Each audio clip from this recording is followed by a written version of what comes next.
Meu nome é Vanessa, eu sou defensora pública federal em Florianópolis e eu represento as crianças migrantes separadas e desacompanhadas em Santa Catarina. Também eu faço a regularização migratória e documental de vítimas de tráfico de pessoas. As crianças vítimas de tráfico de pessoas podem não ter amigos da sua idade. Também podem dizer que não tem tempo para brincar. Muitas vezes, elas viajam com pessoas que não são seus pais, não são seus avós, tios. Elas viajam em grupos sem nenhum familiar. Também ela pode parecer intimidada quando o suposto pai ou a suposta mãe chega no local da entrevista. Ela pode alegar que não vai para a escola e pode também alegar que é alimentada com sobras. E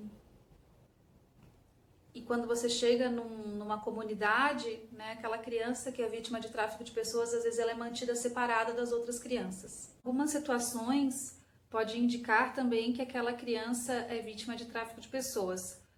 Por exemplo, você encontra roupas no tamanho infantil tipicamente usadas para o trabalho ou para fins sexuais.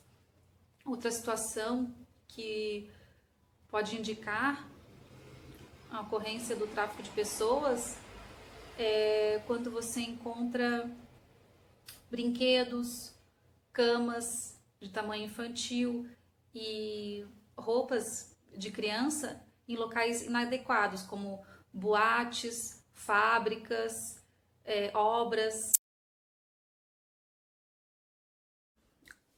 Agora você pode me perguntar, Vanessa, mas essa criança, ela não fala português, né? Como é que eu vou interagir com essa criança que não fala português? Sempre que eu vou entrevistar uma criança que não fala português, eu procuro aprender pelo menos 2 frases na língua da criança, né? A primeira é qual o seu nome e a segunda é se você está feliz ou você está feliz de estar no Brasil, né? Por quê? As respostas faladas não são tão importantes quanto as expressões, né? E o modo com que a criança responde, né? Se ela responde à vontade, se ela fica muito nervosa. Então, essas questões elas precisam ser sempre avaliadas.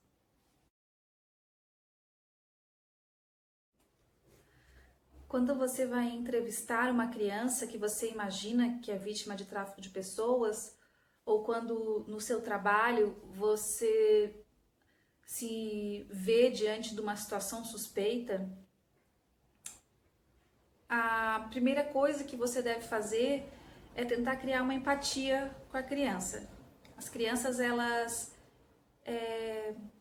são muito visuais e elas se expressam muito pela linguagem corporal, né? E elas esperam também que você se expresse pela linguagem corporal. A primeira coisa que eu faço quando eu vou me dirigir para essa criança é sorrir, né? Quando eu sorrio, eu crio um elo de empatia com essa criança, né? Eu uso muito a técnica do qual o seu nome, né? Parece uma coisa simples, mas a primeira pergunta que eu faço para a criança, mesmo eu sabendo a história dela, mesmo eu estando às vezes até com o documento dela na mão, é sorrindo perguntar qual o seu nome, né? Mas a resposta dessa criança, ela pode ser com palavras ou também com expressões corporais, visuais, gestos, às vezes até um olhar para baixo, ou às vezes um olhar assustado para a pessoa que está acompanhando ela. Todas essas questões são muito importantes, né? Então, assim,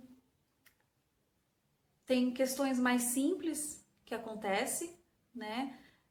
Nessa resposta do qual o seu nome, como a criança às vezes responder um outro nome do que aquele que está no documento, ou olhar intimidada para a pessoa que acompanha para a pessoa que acompanha responder qual o nome dela,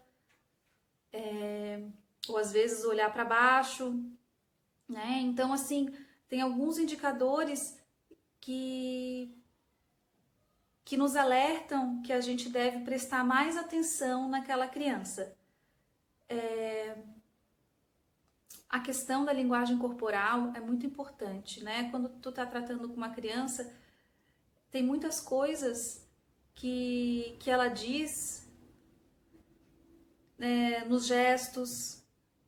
Por exemplo, a criança, você tá lá naquela situação, ela parece muito ansiosa, ela tá roendo a unha, ela tá lambendo os lábios, né? Às vezes ela tá balançando a perna e você vê visivelmente que aquela criança não está se comportando como uma criança cheia de alegria, né? Feliz, empolgada, ela não responde ao teu sorriso. Então, é muito importante você prestar atenção na linguagem corporal da criança.